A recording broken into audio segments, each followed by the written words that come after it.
ماما بتزعقلي قومي البسي يلا جهزي عشان جاي لنا ضيوف.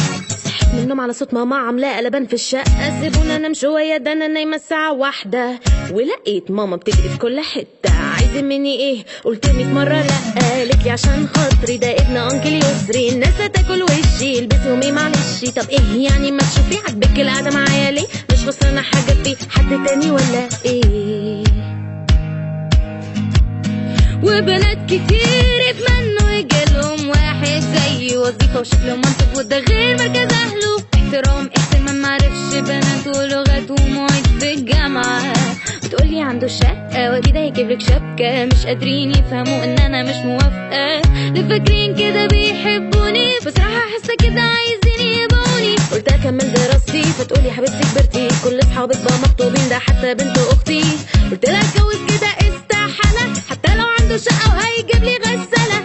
مشيت وسابتني وبعدها رجعت قالت لي الناس جايين يشوفوكي البسي لا اقول لابوكي. النهارده صحيت من النوم على صوت ماما بتزعقلي قومي البسي يلا جهزي عشان جاي لنا ضيوف.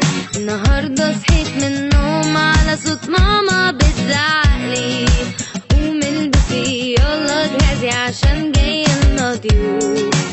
اقوم البس بسرعه عشان مش ناقصه هنا مع بابا فجاه يقول لي مش نازله. كلمت كل اصحابي قلت لهم على اللي بيحصل قالوا لي كبري مخك هي ساعه مش اكتر. فتحت دولابي طلعت البنطلون فبابا شافني بلبس قال لي بجد انا مصدوم. راح نده على ماما قال لها شوفي بنتك قالت لي البسي فستان او حاجه من سنك شوفي لك حاجه احلى خدي بالك وانتي داخله انت بتديله الحاجه ساعه تقومي واقعه وانتي قاعده بتضلي ساكته مش عايزه ولا غلطه. وساعتها الباب خبط فجأة وكله بيجري في الشقة.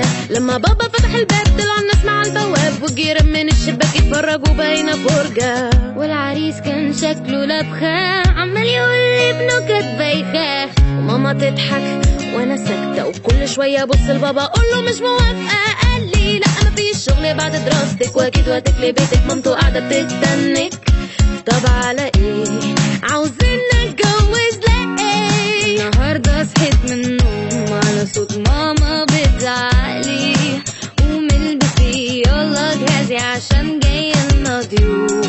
النهارده صحيت من النوم على صوت ماما بتزعقلي قومي البسي يلا جهزي عشان جاي لنا ضيوف.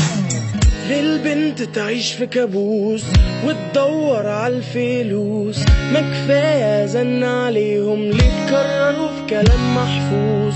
الموضوع محتاج تفكير وكتير هيلي في التمثيل لو هيشوفوا كل الارسام برضو مفيش حاجة بتبان.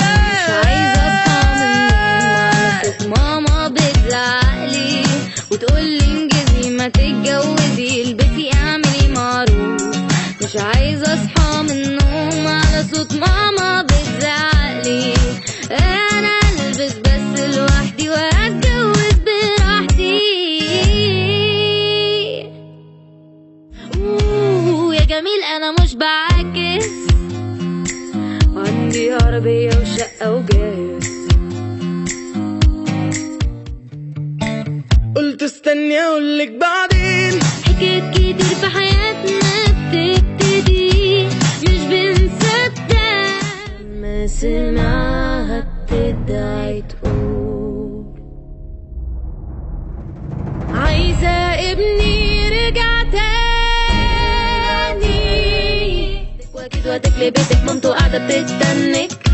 طب على ايه عاوزين نتجوز لا ايه؟ النهارده صحيت من النوم على صوت ماما بتزعقلي فاكر كل وعودك ليا عمري في يوم ما صدقتها وكل ظنوني وشكوكي دلوقتي لقيتها في محلها. انا هحب تاني مش هقف مكاني وانت وراها شفتك قدامي كامل كنت مالكي قررت اني احارب معاك. انا حلمي لسه في امل عيش وطور رغبتك انا شيء تملي محتمل. احلم دوما ان نكون الافضل بين الجميع